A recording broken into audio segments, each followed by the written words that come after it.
Welcome to Global View. Join us on this multi-visual journey around the world. NATO Summit. Opening speeches as world leaders gather in London.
Yes, Sergeant Silt, please carry on.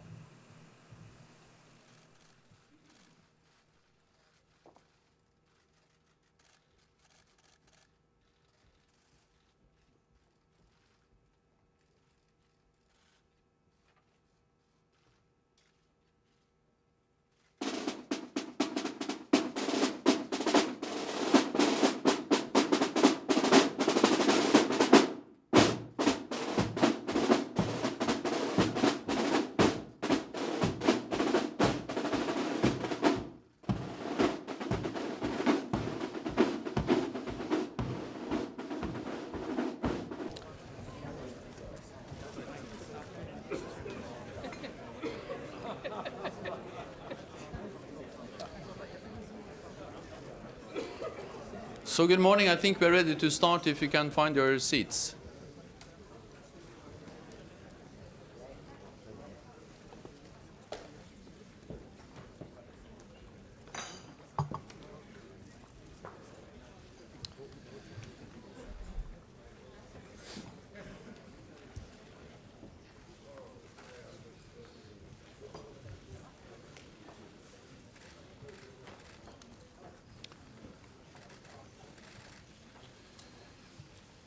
Good morning, and many thanks, Prime Minister Johnson, for hosting all of us. It's really a great pleasure to be here. The United Kingdom was NATO's first home, so it is fitting that we meet here to mark the 70th anniversary of our alliance, to celebrate our success and to ensure our alliance remains fit for the future. NATO is the most successful alliance in history because we have changed as the world has changed. And in the last few years, we have implemented the biggest increase of our collective defense in a generation. We have stepped up in the fight against terrorism, and we are investing more in our defense. Since 2016, European allies and Canada have added $130 billion to their defense budgets. This is unprecedented. It is making NATO stronger. NATO remains the only platform where North America and Europe discuss, decide, and take actions together every day to protect almost 1 billion people. So, whatever our differences, we will continue to unite around our core task, to defend one another, all for one and one for all. And now I invite our host, Prime Minister Johnson, to take the floor. So, Boris, please have the floor. Thank you very much, Jens. And I'm delighted to welcome everybody here to the United Kingdom to celebrate the 70th anniversary of NATO. And as you say, Jens, I do feel that our alliance is coming home because Britain was a founding member of NATO, and it was here that NATO opened its first headquarters, of course, in Belgrave Square, shortly actually before moving to Paris, as I'm sure colleagues will recall.